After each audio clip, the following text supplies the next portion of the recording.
tulips or something. It's hard to determine which orientation it's in because they all kind of have the same symmetry. Is that a chrysogorgia?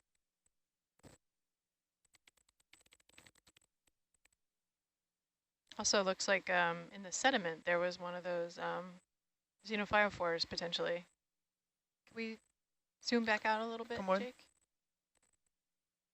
Right down here. Oh yeah. Where was it? Right at the bottom centers Okay. in the sediment.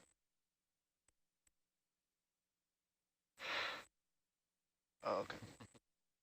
Spotted out red? What? That little thing right there.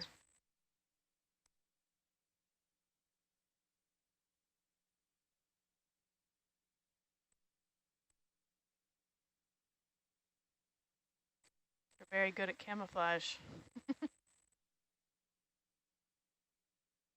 Can we get a partial or a closer zoom of that?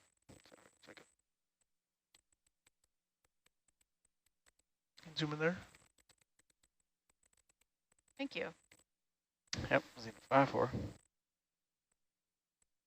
Fun. Okay, thanks, Jake, and video. One.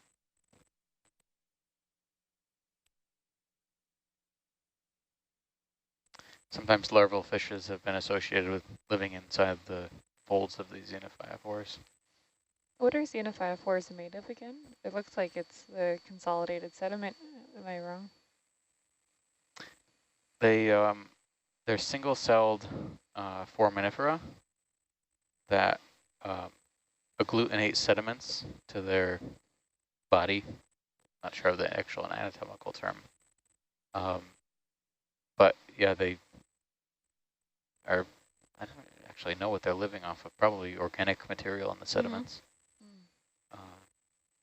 But they are, they're not very common here, but if you go to an area of higher productivity, you typically find them just all over the place where you have soft sediment.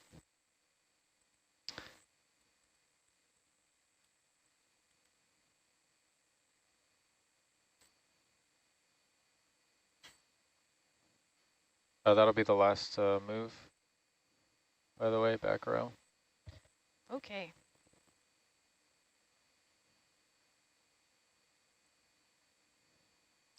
Oh, we got a little wee beastie in Argus cam. Yeah, that was scary. I don't want to look at that. Coming back. Here comes cam. Oh, good. Disappeared.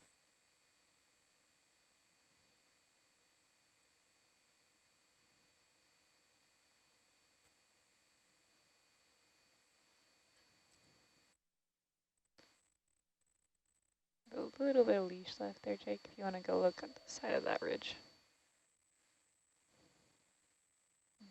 While you wait for Starboard? Yeah, go to starboard sounds great.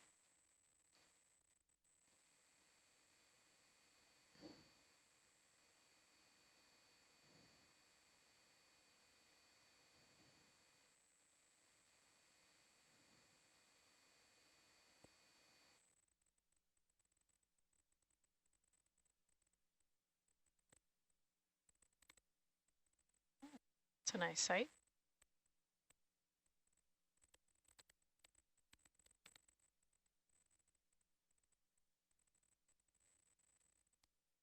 A nice fat Walteria in the background.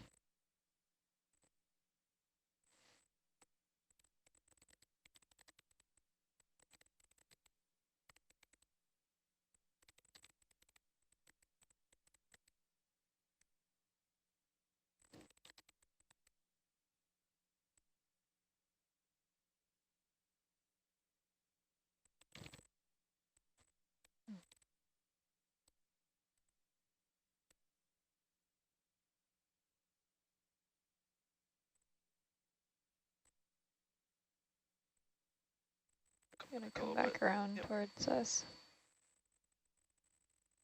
Get some scope to do some nice shots.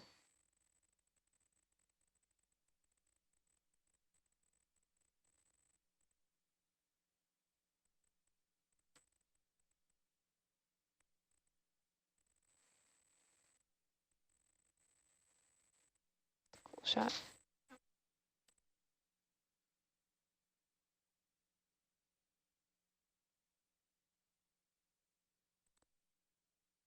Jeff, you want to push in partial on Argus there? That's great. Nice shot.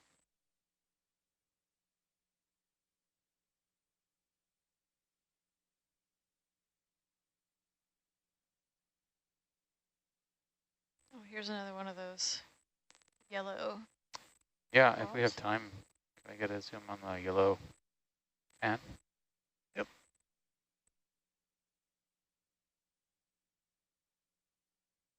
Keep an eye on your DVL there. Take it.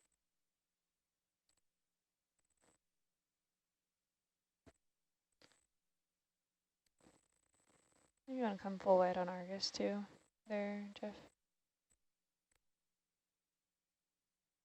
Get a zoom in there.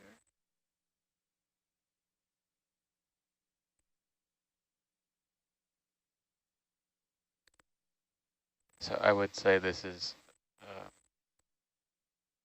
more Acanthogorgia, very similar to what we sampled earlier. Mm-hmm. Here's some more, Jake, hold right there. See those Oh yeah. attached plexoids right at the bottom? Is that what that is? Now that I've seen it, I'm gonna like see it everywhere. Yeah, it is unusual. I'm happy we sampled that, but I don't know. Thanks, video.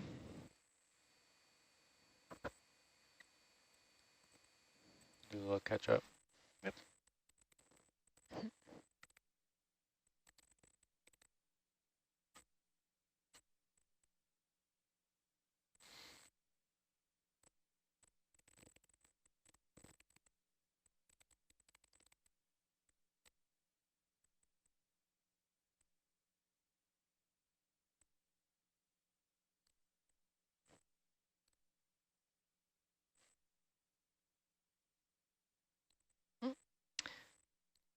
I think we've been here before.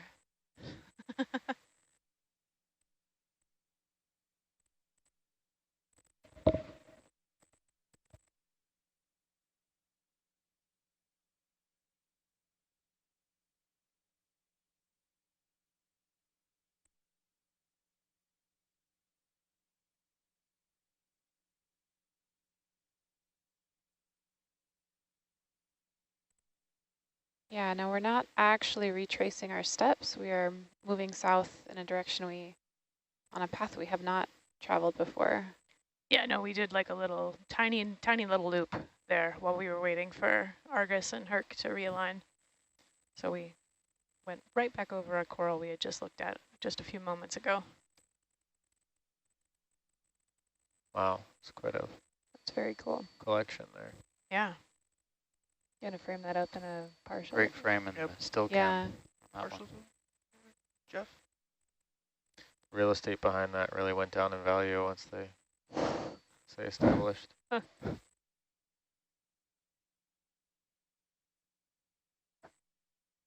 So it's a metropolitan is what you're saying. Yeah. Nice. Very All cool. right, come on. Great.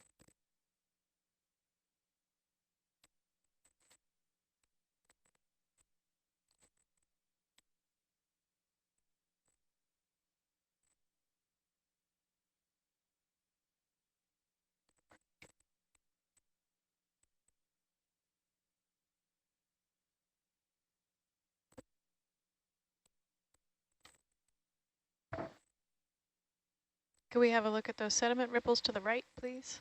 All right, yes.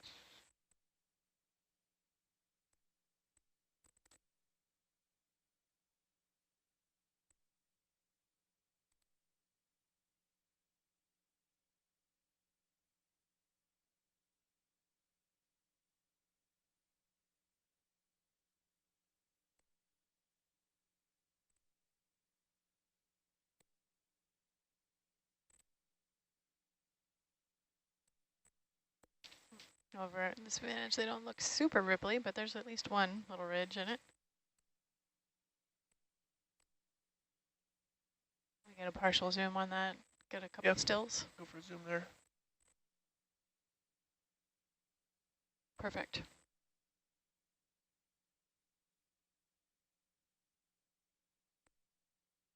All set, Steve? Okay, thank you. All right. Yep.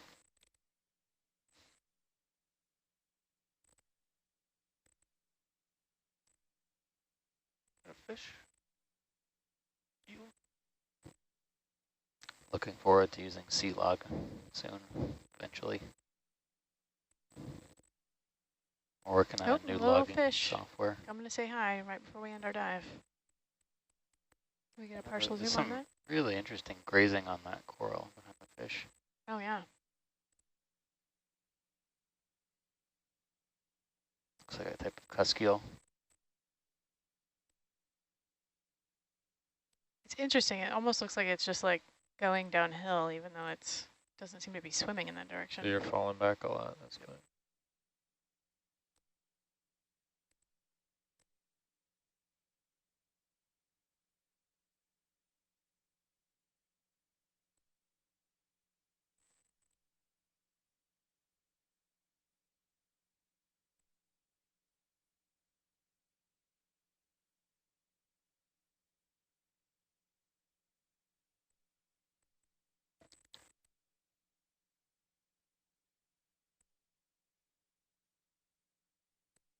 Okay, back row, in a few minutes, probably about 2 or 3 minutes, we're going to start setting up for recovery.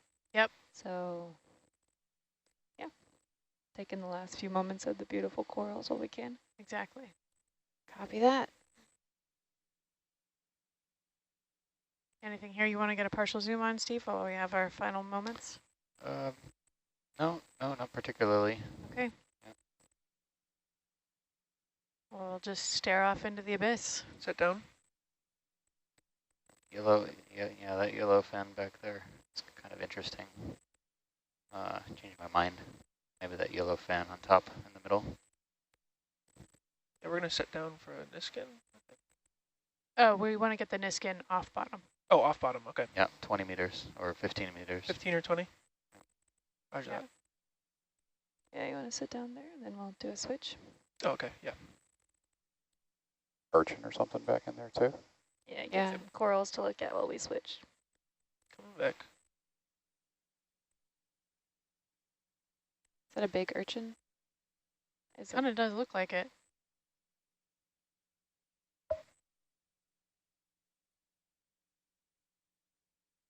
The water clarity is quite impressive compared to how it looked at the beginning of the dive.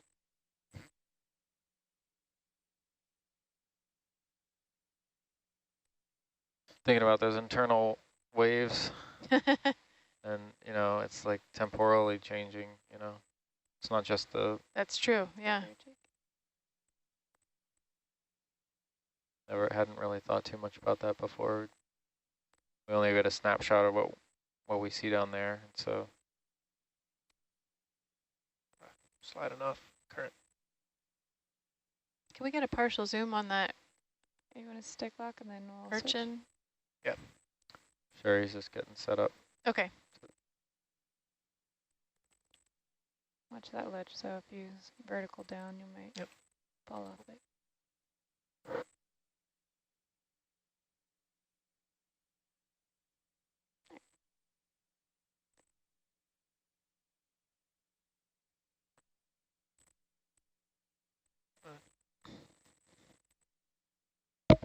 Stick clock me there. Ready? Yeah.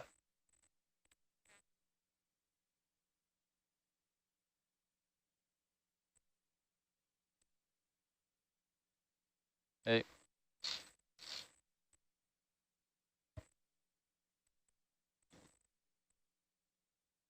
All right, quick zoom on the urchin and the yellow thing, and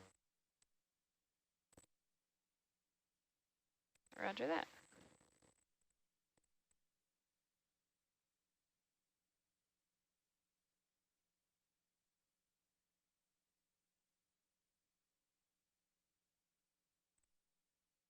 Friend. Oh, and Gonna the get fish is photobombed back. by a fish. Yeah. What gives, Perfect man? timing. get out of there. Don't go up there. Don't go there. Okay. gonna do a partial zoom on this little feature and then get gone. It's great. There's a coral back there. We've seen some of these before. This is not a coral, actually. It's a hydroid. Oh, cool. Wow, it's got such a thick base, though. Yeah. Wow.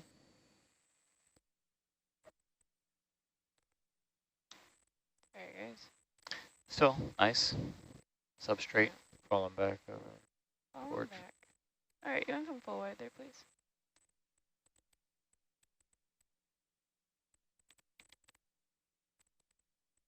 And Jake, if you want to go ahead and spin your head around, we'll get set up while we finish this shot. So we're going to be basically going due north, where Argus is heading for the recovery. Due north. Take out those 6-8 reps. All right, last time. Go ahead and partial. That's great.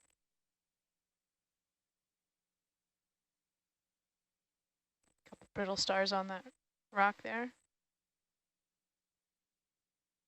It's a very Got a full tether route to undo. fun urchin. Roger. Well, that's a wonderful shot for ending our work on the seafloor. We'll collect one more sample. Oh, it looks like there's some more of that yellow plexigorge. Yeah, I did see that. I didn't see any of the 3D colony, but glad we got it when we did. Yeah. Yeah. All right. Got myself some slack here. Steve, how are hydroids different from corals? They're close relatives. So there are some hydroids that actually are corals. In the case of stylastrids, also known as lace corals, they're the we haven't seen very many of them on this cruise, but there's some hydroids produce calcium carbonate skeletons. But generally, hydroids are belong to the group Hydrozoa. So these are there's a lot of different hydrozoans, like freshwater hydra. Sometimes you might have played around with them in biology class in college or high school. It's popular critters to observe, feed. Those usually solitary though? Solitary, yeah. But there's also, so all of your siphonophores are hydrozoans, like the Portuguese manowar, jellyfish, jelly. What else? A lot of the stringy siphonophores we see in the water column.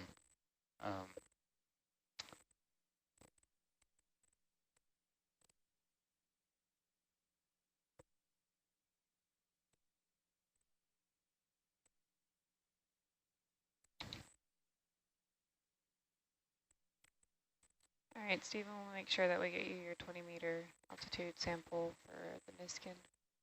Jess, can you speak up? You're a little quiet. Oh, that's probably because the mic's a little away from my face. Yeah, we'll make sure to get you the 20-meter Miskin. Great as well.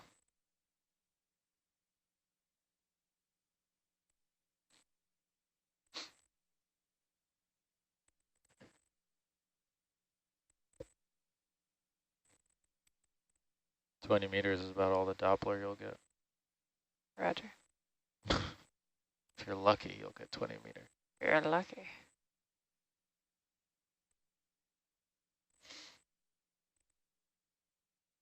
We'll see if auto depth does anything for us.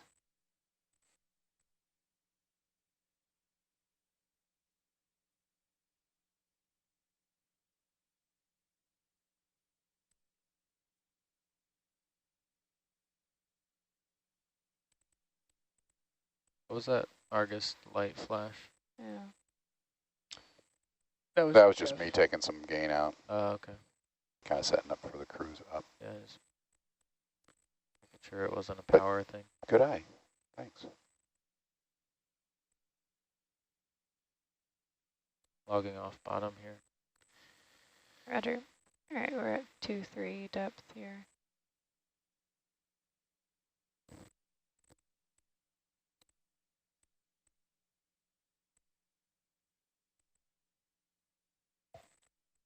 And then the one that's going to be open is? 4. 4. Roger.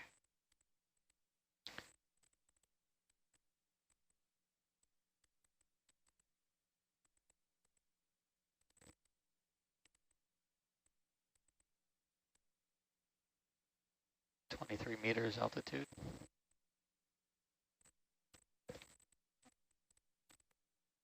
Video, could we see the Niskins in channel 3, please?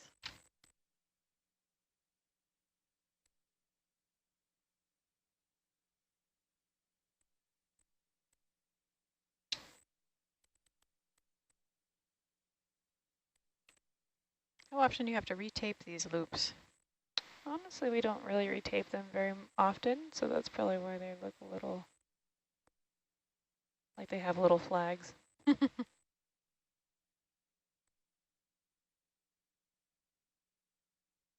All right, number 4 fired. Roger. Fantastic. All right, you're at 2-4 altitude here. 2-4. What's the Sample sample number? 127. Great.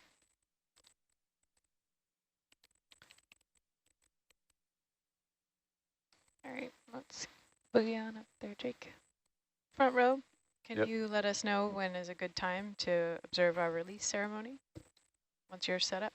Sure, once we get a little bit of ascent Okay. set up, I'm going to switch you to USBL position. Roger that. All right, Jake, let's go ahead.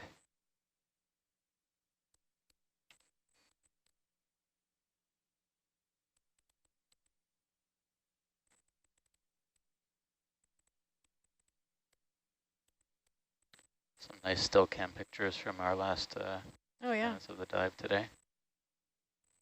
sure there's going to be some great highlights that Yeah, get assembled. still cam images color correct pretty well.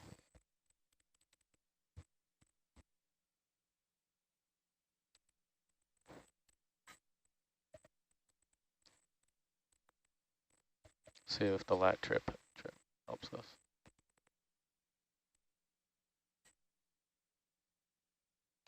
It's climbing.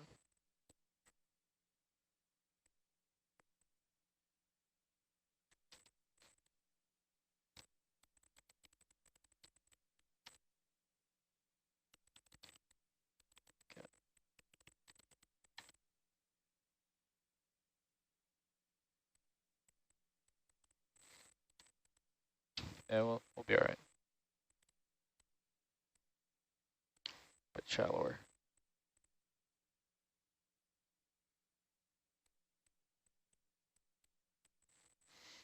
Yeah, that'll be right on time. So you happy there? Yeah, happy here. Okay, yeah, front row's ready. All right. Lindsay, can you set us up? Yeah, just a second. Okay.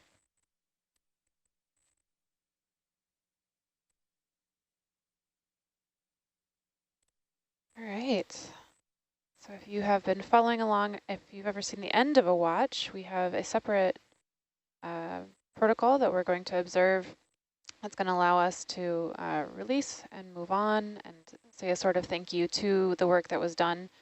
And to do that, we're going to go off microphone. So at this time, I invite everyone in the van to go ahead and mute your microphone, and we'll be back with everyone viewing around the world in just a moment.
All right.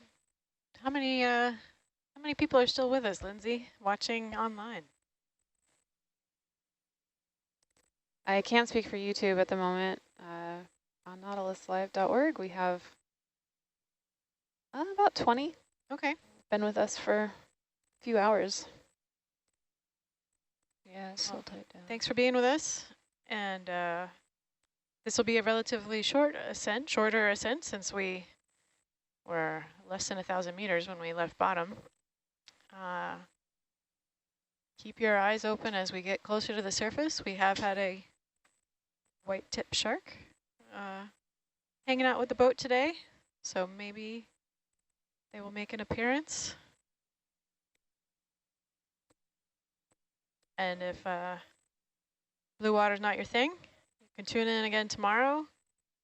We'll be getting back in the water around 8 a.m. Hawaii time to dive on the Euphemia seamount, which is back over to the northwest part of this area of the monument that we've been diving in on this expedition. And unlike Tamana seamount, Euphemia is another one of these more conical type seamounts, ancient volcanoes, that doesn't appear to have a flat top. So they'll have a more peaked summit. I don't know that we will reach the summit on the dive, but we'll kind of follow a similar approach of starting on a flank and moving our way up.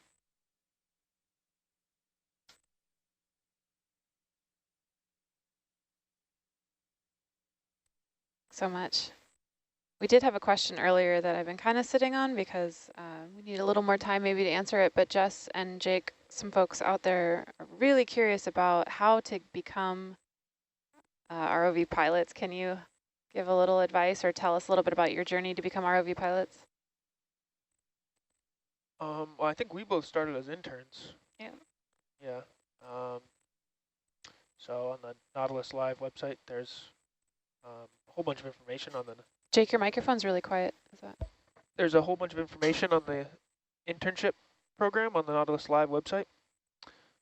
And that's how me and Jess both got started.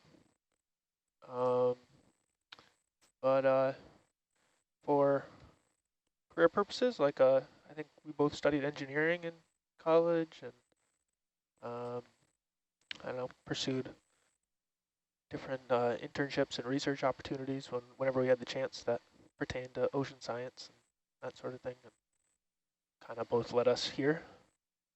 But I don't want to speak for Jess. So you know. No, that's correct. Yep. No, that's completely correct. Jake hit on the nose. Both started as interns. Both pursued engineering degrees. That's not necessarily the only way to get out to be an ROV pilot. We have other folks that come from oil and gas that work otherwise, and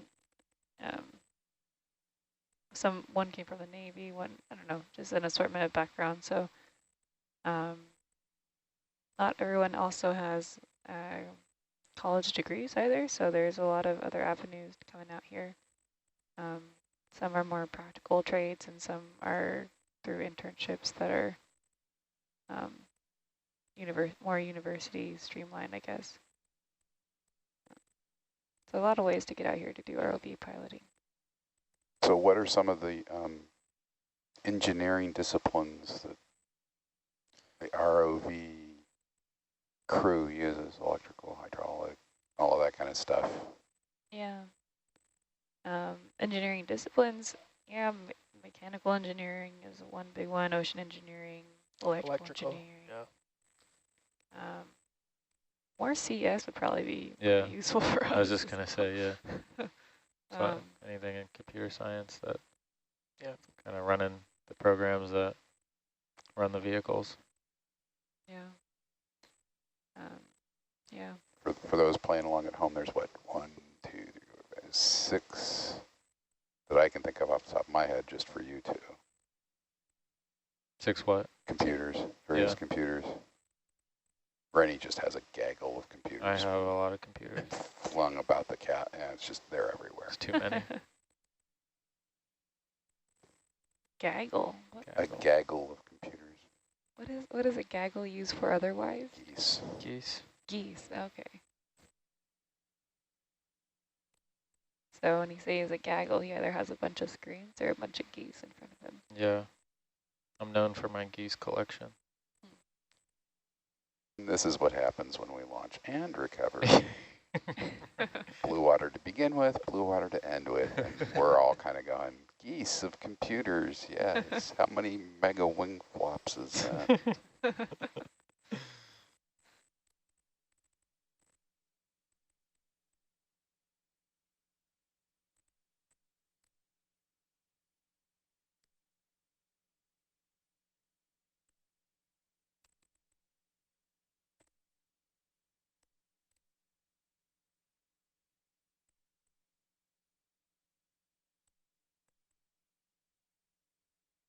Auto heading's off.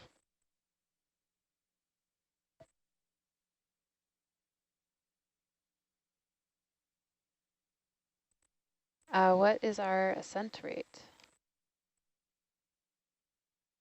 Just under 13 meters per minute. So a little bit slower. I think we're heavier. This dive, more samples, heavier samples. Yeah, if you're familiar with our operations, sometimes we carry down weights, so if we pick up rocks, we can drop the weights and stay around the same. But we didn't have any to drop at the end of the dive because they ended up dropping them earlier, so we kind of don't have much play with that. So we're kind of bound to whatever speed we make.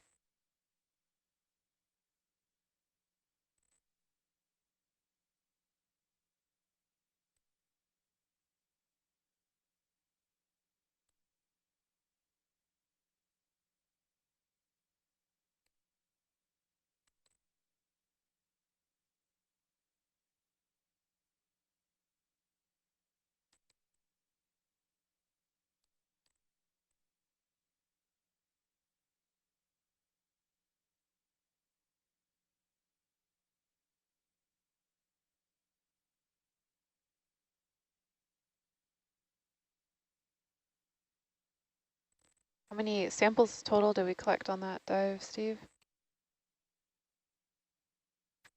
Jake, you want to come up a little faster? Let's see.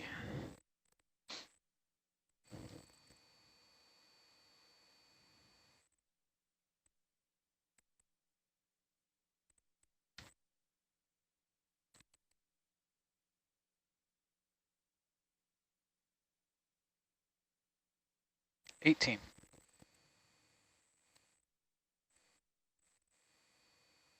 What's your favorite one? The last one that I will do before I go to bed. Thought it'd be the Plexaurid slurp. The slurp, yeah. Your favorite sample is the next one, Steve. The one we haven't gotten yet.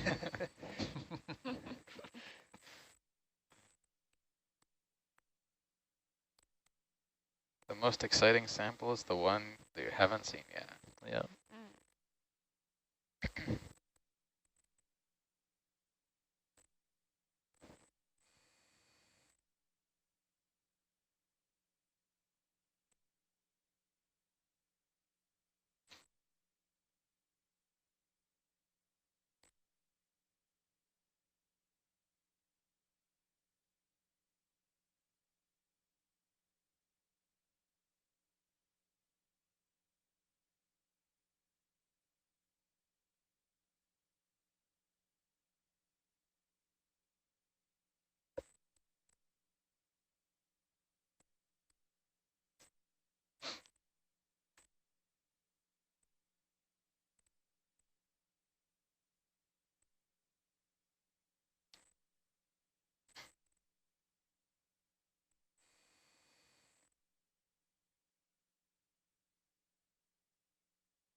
Did you end up turning the Argus beacon back on?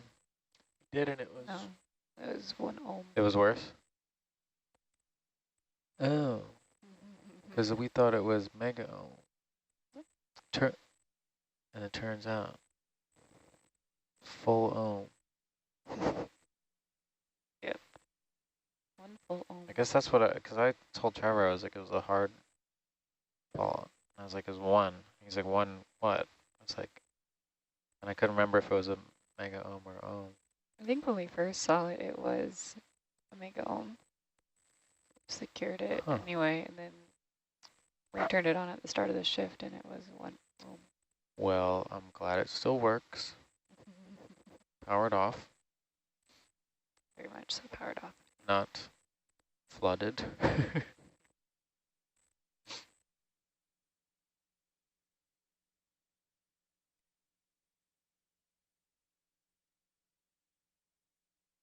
Hmm?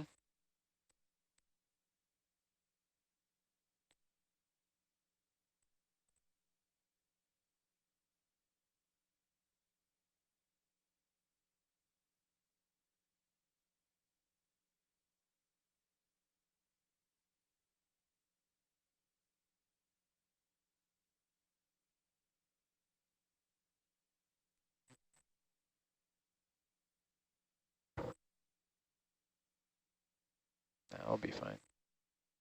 Plus, it's like you stop at 50, so that cuts a little bit out. And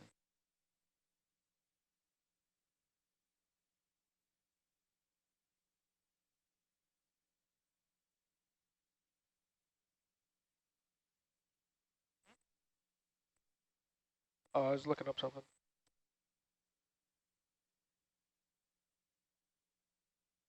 Just curious.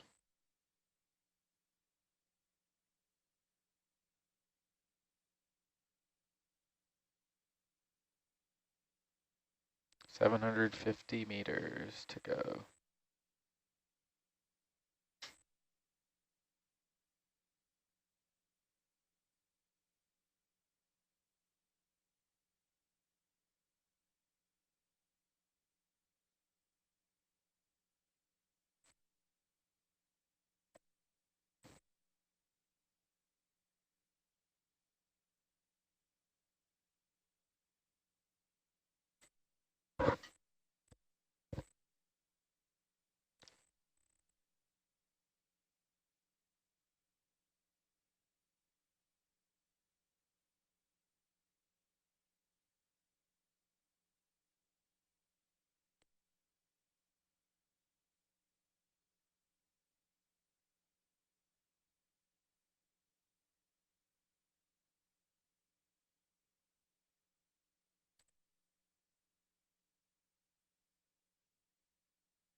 I thought you only had to do that on the way down. You got to do it on the way up.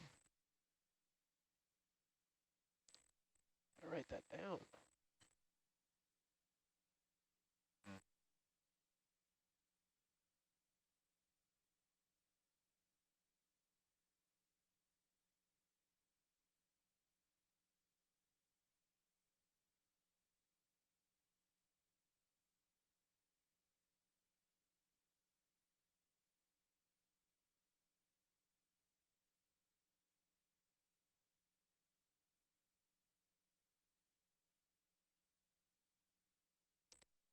Beth, do we know much about, I guess you already talked about Euphemia seamount tomorrow? Conical volcanic feature. Yeah. Rennie, is it possible to pull up either HYPACK or flater mounts? Sure, let me see if we got that on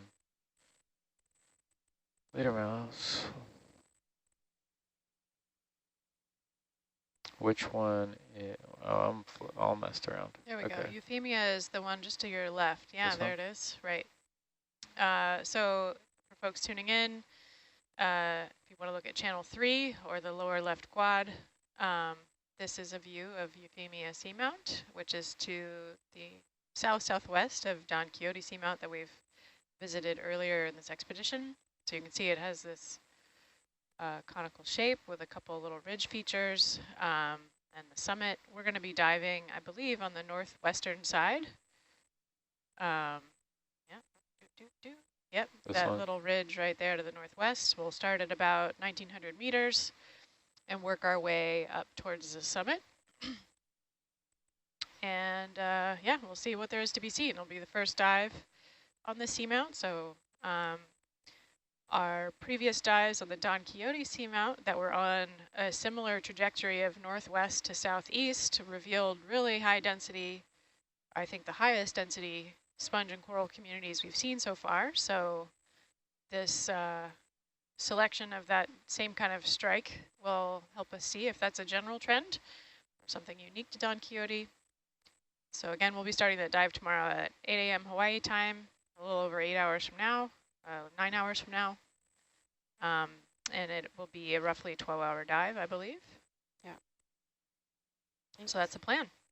Kind of a cool perspective to see all the seamounts like that. Yeah. Dotting the seafloor. That's a cool program. Yeah. Yeah, that's pretty cool.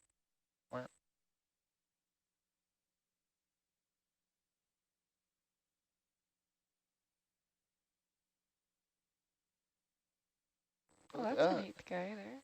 Oh, yeah. What? Who are you? Is that a Big Tina? and Argus Cam. Little It's an alien. Larvation. Larvation. Stay down there.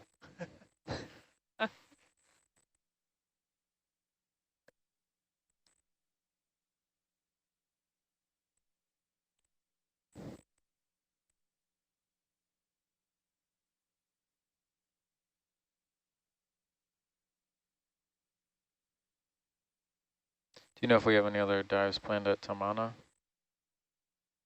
We, a potential dive that we may do is to that kind of lumpy area to the southwest, kind of this or that little ridge feature even further to the southeast.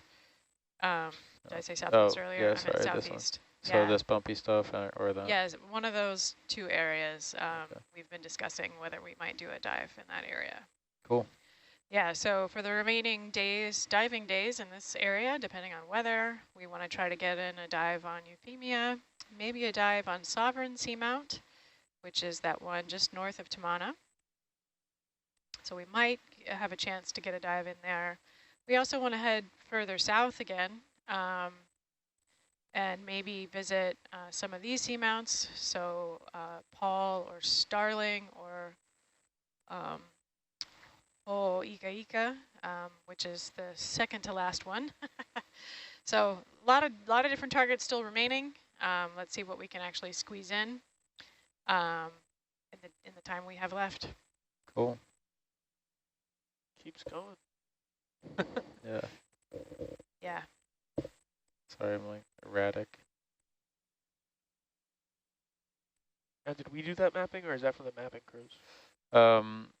Neither. So Okeanos Explorer mapped a lot of this. So there's two sets of rainbow colors. This one right here, which is a larger portion of the scene that was Okeanos Explorer, did the mapping crews out here. But we came in and filled in some gaps in that coverage and also this whole line of seamounts. So we hit one pass on the way up. And then because we hit some weather up here, we came back down, did another pass of coverage, and then another one on the other side. So there's 3 passes there, and we'll get at least one more. We'll get a 4th. So we'll get a large portion of those seamounts mapped, if not all of them, depending. It's a very, very nice visualization, though. Yeah, it's fun though. Is your resolution improved with each pass, or Is resolution what? do you like uncover more features with each pass, or is like the mapping is? Yeah, I mean, so we try to get actual coverage on the bottom, but we do overlap to usually get 50% overlap. So kind of from nadir, which is directly in the center, to the outer edges, try to have that covered twice total. Okay. That helps in editing, but also, yeah, it does provide some more point density as well. Cool.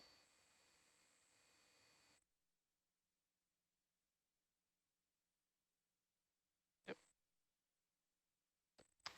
And the editing itself is it's a lot of taking out outlier points, some of which can be done through filtering. But if you get persistent hits on a incorrect sea floor plane surface, like something that was in the water column or something, most filtering will say, oh, well, that's the surface. And so you have to, there is a fair bit of manual editing to make sure you get all the major obvious outliers. And then there can be some issues with sound speed and whatnot. And from there, we take the raw point cloud data and kind of convert it to a standardized grid of whatever resolution. And then those products are easier to work with. You lose resolution, but you gain uniformity. Shrimp. Oh. Whoa. Look at those. Shrimp with a mustache. Yeah, another cool wee beastie. Or if it's shrimp with a mustache or shrimp with a meal. Yeah. Renato, do we or have we ever used a towed array for mapping, or does the multi-beam work well enough? Yeah, we use the shipboard multi-beam. We have had AUVs on board, autonomous underwater vehicles, with that we launch, and they have multi-beam sonar on them. And we've had multi-beam sonar on Hercules, closer to the bottom. Argus is technically a towed array, right? It can be a towed. It can be a towed, yeah. But we've used it for side scan, not for multi-beam. Yep. Yeah, and I'm imagining that what the question is about towed array is more for like the big arrays for seismic. Yeah. We Subsea penetrating, which is not what we do. That's right. We do have a sub-bottom profiler that's 3.5 kilohertz that we can penetrate the seafloor and get some information about layering, but nothing like those big, powerful, seismic arrays. Cool, thanks. For the viewer wondering how to spell euphemia, you spelled it correctly. It's E-U-P-H-E-M-I-A. And again, that is the seamount we will be diving on just under 9 hours. Probably be on the seafloor around 11 hours. That's true. Launching.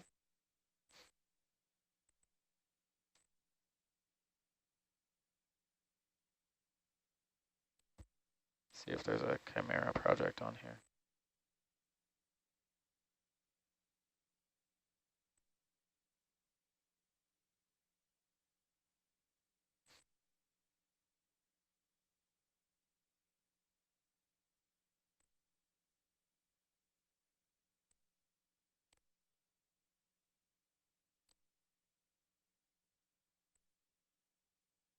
Do you guys have a good sense of how many folks are left online?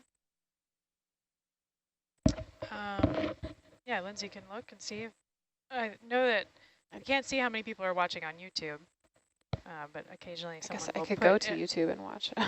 Sometimes our viewers who are on Nautilus Live let us know in the comments. Yeah. Yeah, we have about 25 sticking with us here. Oh, Through the blue water. And then quite a few more on YouTube.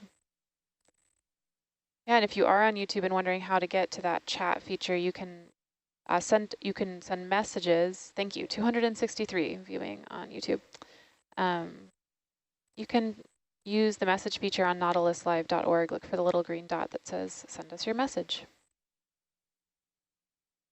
This is a great time to ask all of your longer, more complicated questions.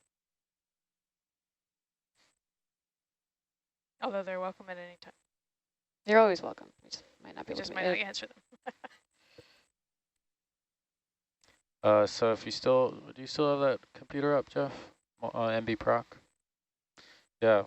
So you can see here, this is kind of a 3D view of some of that mapping. Similar to what we had just showed. I think it's vertically exaggerated 2 times, so it actually looks like that. But if you want to take a look at what the raw data looks like,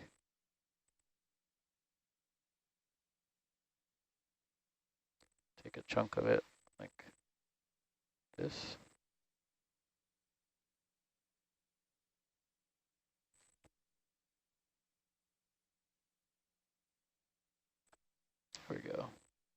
So this is that raw data. Those are the actual points that we're collecting along our multi-beam swath.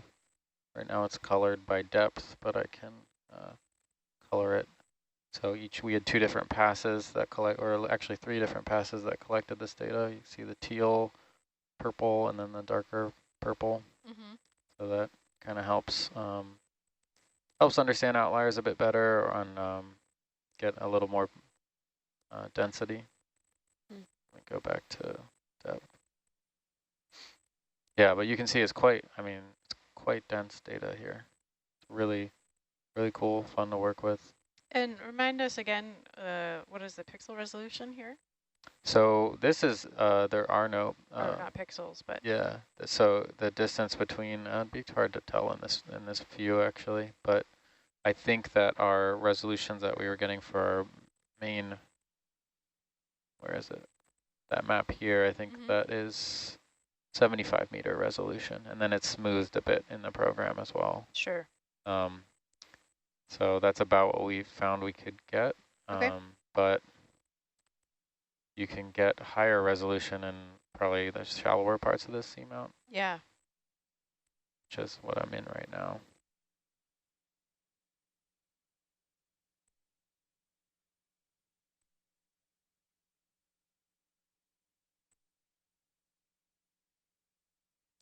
Rennie, you mentioned that your background was more in terrestrial mapping. Is that correct? That's right.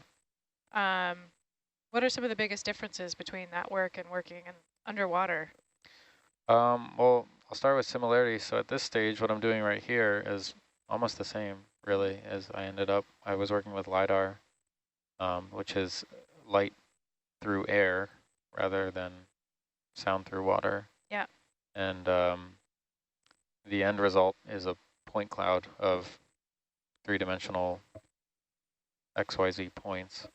Some of the differences is usually, because I was doing terrestrial LiDAR rather than, so that's mounted on a tripod rather than airborne LiDAR or spaceborne LiDAR, usually atmospheric corrections were pretty constant and minimal.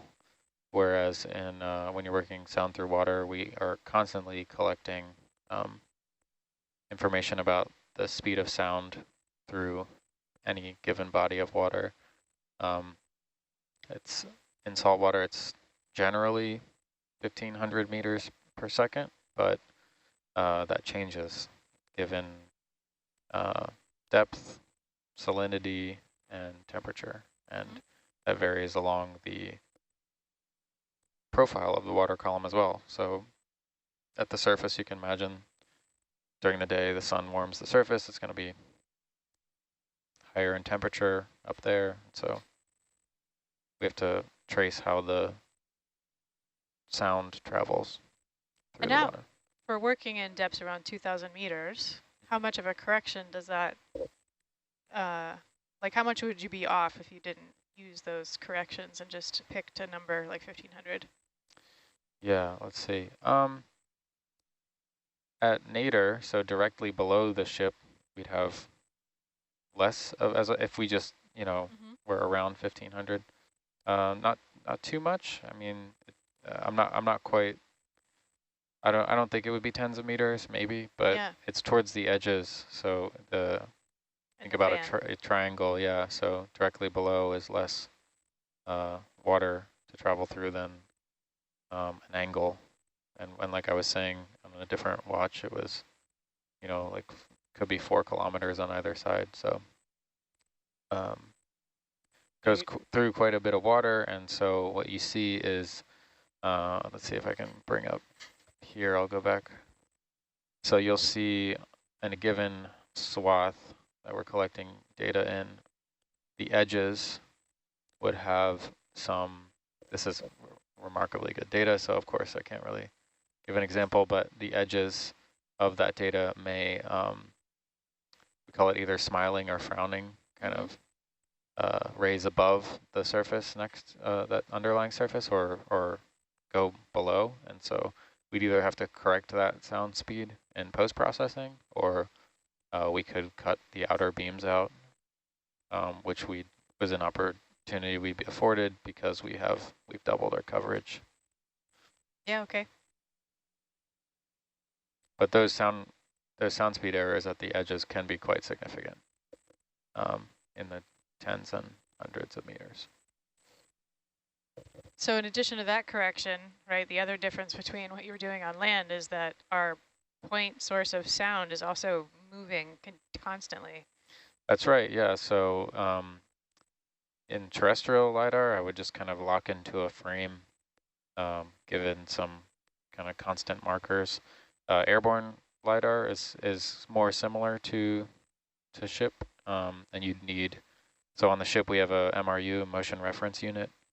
So you can imagine if we're emitting a pulse through the water and it reflects on the bottom and we listen to it again back on the surface. In that time it took to do that, the ship has changed its orientation, both in the pitch, the roll, the yaw, and heave. You're kind of in a different place than when you sent the sound out. So we need to know information about how the ship was oriented when we sent the sound out and when we listened to it. And so we have kind of a sensor, an attitude sensor that helps us understand that, as well as our GPS to understand how far along track we've gone. And airplanes with LiDAR do the same.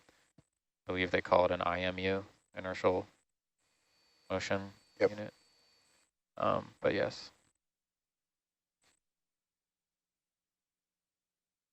Yeah, great, thanks. Mm-hmm.